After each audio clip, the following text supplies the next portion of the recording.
President William Ruto was at New York and he was actually presenting a statement on behalf of Kenyans to the United Nations General Assembly. Now, many are the people who are saying that William Ruto was not reading from anywhere, that William Ruto was presenting the speech from his brain and he was actually reading nowhere. But that is wrong. President William read the whole of his speech, and I will explain how. And before I explain that, please hit on that subscribe button, and if you are watching this video from a different platform, kindly run to YouTube and search for Kim Explains.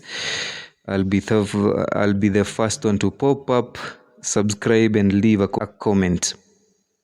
President Ruto was using something called a teleprompter.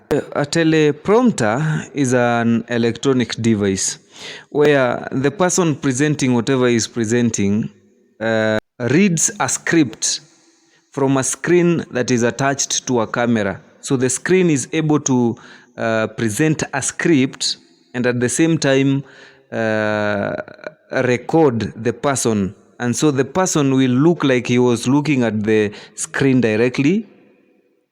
And so the eye contact will be maintained to the audience. So the audience will actually think that they are reading from nowhere.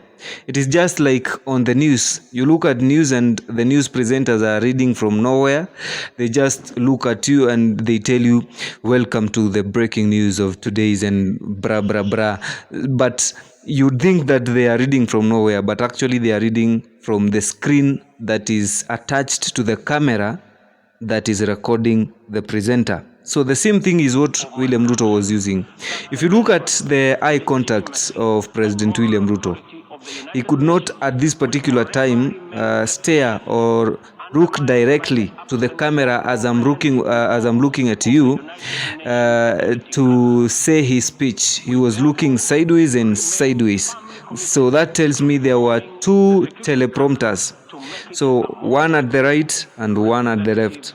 So for him to look like he was actually getting words from his head, he was using one screen to read a statement, and after that, when he wishes to change side, he switches to the other side to look like he is actually looking at audience from a different level and a different level, but never at any time, he did not look straight to the camera to present the speech. So that tells you that the script or the speech or the statement was well scripted somewhere.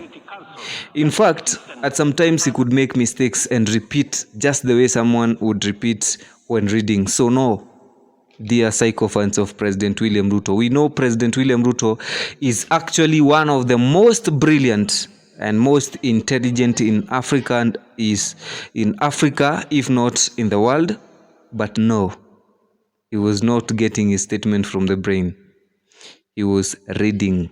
There was a script he was reading from the screens and the cameras that were recording him. So I hope you now understand and that you will subscribe to this channel. Thank you, and that's my time.